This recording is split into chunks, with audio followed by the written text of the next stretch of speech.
My job at WSU as the director of the viticulture and enology program is really, first of all, a communication role. Talk with industry groups and with the different researchers within WSU, with researchers at other universities within the US and outside, of course, and just trying to bring the resources that we already have together for their best use, develop new ideas and put them into practice, strengthen collaborations within WSU and with partner research institutes in other parts of the US and the world. I can speak of it from both ways. As a commission, we've been talking about this and discussing it since I came on as a board member about 6 or 7 years ago. And it's wonderful to finally have someone.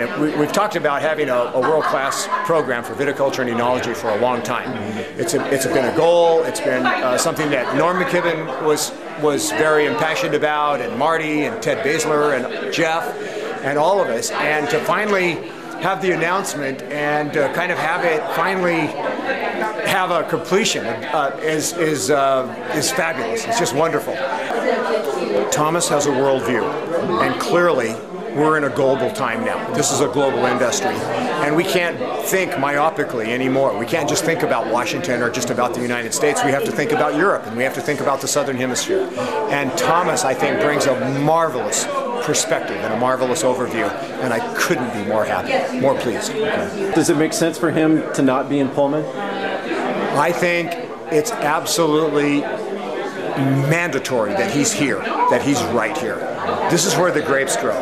This is why the University of California at Davis moved away from Berkeley after the idea left because they were just too far. There weren't vineyards anymore. And we have to have Thomas where the grapes are and where the wines are and where the winemakers are. So it's all a collaborative effort. And I believe as much as it would be wonderful for him to be in that kind of academia, and with all those other wonderful scientists and researchers and teachers, he has to be here because it's more about the teaching and it's about the research, and it has to happen here. And as a Cougar, what do you think about it? Ha! Go Cougs! I'm very happy that, and I agree fully, that this position should be based here in the Richland campus. Because you want to be where the grapes are grown and the wines are made. We need that constant interaction, see each other on the street or in restaurants, and be able to take the students right out into vineyards and into wineries. That's critical. And I also want to see winemakers and grape growers coming to my office, and interacting with us, so that we hopefully educate the students in the best way we can to make them successful in this industry. So that's wonderful, and it's very close to Prosser, which has wonderful vineyard facilities and some good lab facilities. It's a really good combination. Well, there are some opportunities within WSU to bring more marketing knowledge to the vit and enology program too. Obviously, the wine industry is about making a product that somebody wants to sell, and the first thing you need to know is what types of wines do different consumer groups like, and so it's understanding that, finding and defining these groups. I think there's a lot of opportunity out there. Some still in the U.S. and there's more internationally. I mean, we don't really know what the wine preferences are of people in Asia who are not traditional wine drinkers. And if we come to them with our still European-based models of wine, that might not be what they really, something that matches their flavor, their taste profile. So I think there's opportunities out there with different varieties, different styles that can be studied and we can successfully make. I mean, there's plenty of opportunity in Washington State to create a wide range of wines. I came to the U.S. When I was 22, and I planned to be here for a year, and I ended up staying for another almost 4 years. Then I went to Australia for 3 years and came back to the US, was for 20 years working at Cornell University in New York State, and went back to Australia for 2 years, now back here. So that all adds up to about 30 years when I left Germany. Yeah, I first came as an exchange student to the University of Oregon, and I studied geography and biology. Actually, no, geography and art at that time. And I was always interested in wine, and so as a geography student, I took on the task to find out how the Oregon wine industry developed. Where did the knowledge come from to start this industry? This is part of the anthropogeography, trying to understand diffusion of ideas. Is it a diffusion along certain lines of traffic communication, or ideas develop independently? So I chose the wine industry. At that time there were 12 wineries, and I interviewed all of them, all the winemakers. So that was the very beginning of the Oregon wine industry in '78.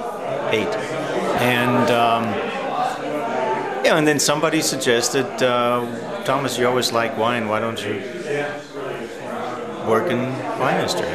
And that was my wife, now wife.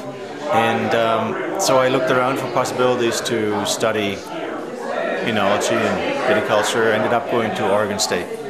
They had just started research on wine microbiology. So I went to and they also had a program in food science. I ended up going to the microbiology side and worked on malolactic starter cultures at Oregon State. And then I learned about the Australian wine research, which was already had a big program in bacteria and in wine. And I got the opportunity to go down there and continue my education. Did my PhD at the Australian Wine Research Institute in Adelaide. And after that, was lucky to get a job at Cornell. Learned a lot. Great research university, and a great, at that time, probably about 78 wineries. Now, when I left, there were 250 already. And I learned a lot. It was a wonderful industry to work with. Had the chance to go back to Australia, and was the director of the National Wine and Grape Institute in Wagga Wagga, Charles Sturt University.